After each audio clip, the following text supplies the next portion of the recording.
What's going on, everybody? Welcome back to the channel, and today we have some breaking news, I guess, to discuss. The Edmonton Oilers have re-signed forward Devin Shore to a 2-year deal with an $850,000 AAV. If I'm not mistaken, the first year is $750K. The second year he makes $950K. It is also a two-way deal. Now, while yes, this is not a major signing at all, and honestly, maybe it does not warrant its own video, I do find him a little bit interesting of a player to talk about just because of how he emerged onto the Oilers, and also I have something I want to talk about at the end of this video. So, with Devin Shore, he signed on to the Edmonton Oilers. I can't remember exactly when it was, but it was somewhere, like, it was December of 2020 or January of 2021, right before training camp started up.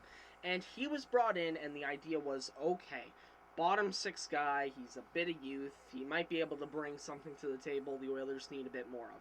And at the time, it's okay, it's a 1 year low money signing. It doesn't really matter.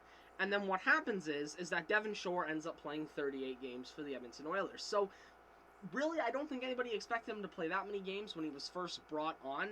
He was not in the opening night roster, but eventually he did prove his worth. Now, when you look at some aspects of his game, you can see that there are clearly flaws in this player. Obviously, there's not much offensive production.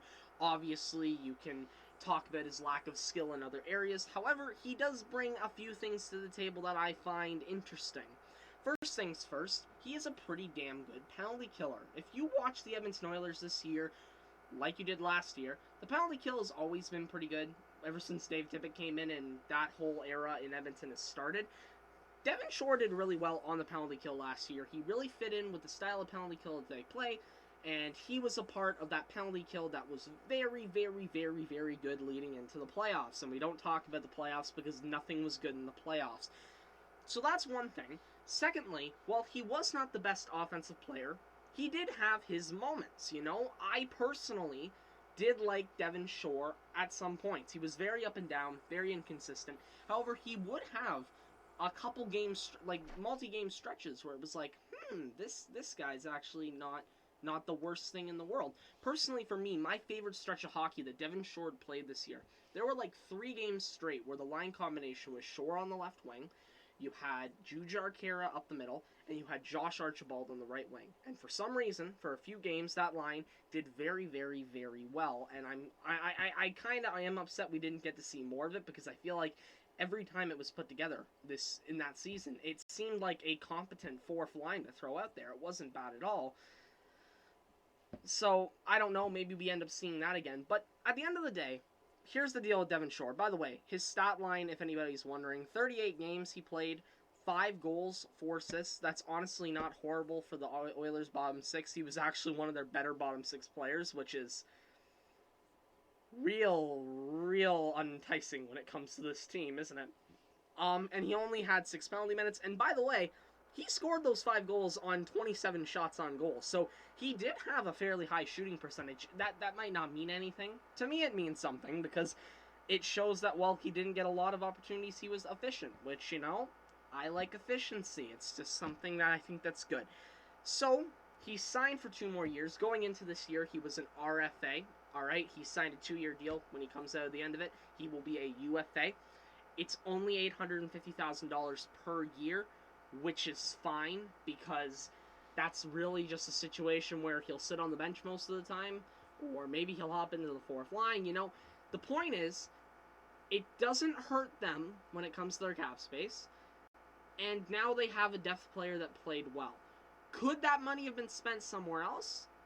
Maybe. But what I am happy about is this. I am happy that he is not making $1 million per year, you know? I was reading an article from Oilers Nation, their website, and they were talking about Devin Shore, and that they thought that even though it was a bad idea, he'd get $1 million.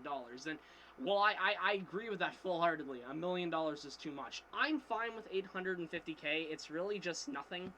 And, you know, who knows? Maybe he can provide a sturdy fourth-line presence this season, you know? Maybe this year, now that the Oilers are seeming to really try to actually upgrade the team, that's what it's being said anyways.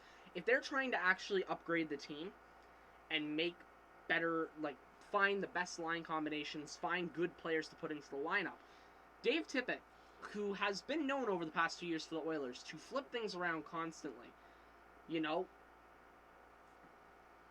maybe he'll be forced to have stability. That's what I'm thinking, right? Because if you bring in, like, with the system you have now, you can afford to, you know, switch Dominic Cahoon and Tyler Ennis 15 times in the season, right?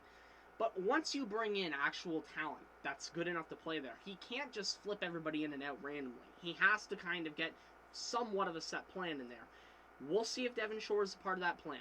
Alright, so that's what I have to say about Devin Shore. And before I end this video, I do just want to quickly propose an idea, right? So if you don't know, I've plugged it a bit on this channel. I have a second channel in which I do a podcast. And don't get me wrong, I like doing the podcast just because, yes, it's pretty much just these videos, but longer, and it's also formally called a podcast. But that's not the big thing. The big thing is that I have a separate channel for it, just because I kind of wanted to, you know, part the sea a bit with how I was doing content, you know? This is where you find everything else. This is where you find this channel's content. However, and this is something I've noticed, those podcast episodes are not getting any views. I will be honest about it, analytically speaking, and just speaking from a numerical standpoint.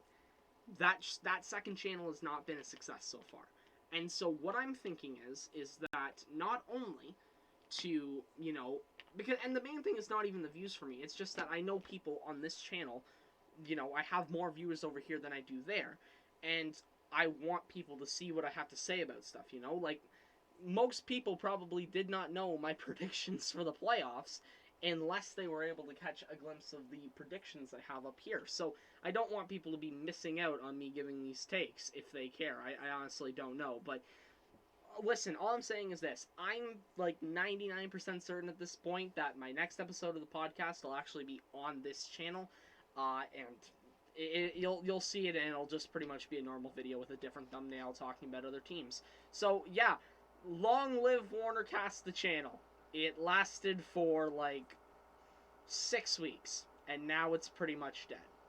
Anyways, thank you all so much for watching this video. What do you think of the Devin Shore re-signing? Let me know down below. Thank you all for watching.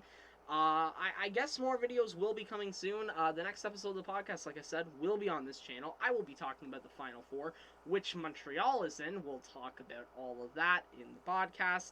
When I uploaded it, I'm just waiting for Vegas and Colorado and Islanders and Bruins to end, and then I'll make everything on the Final Four. Thank you all for watching. I will see you next time. Goodbye for now.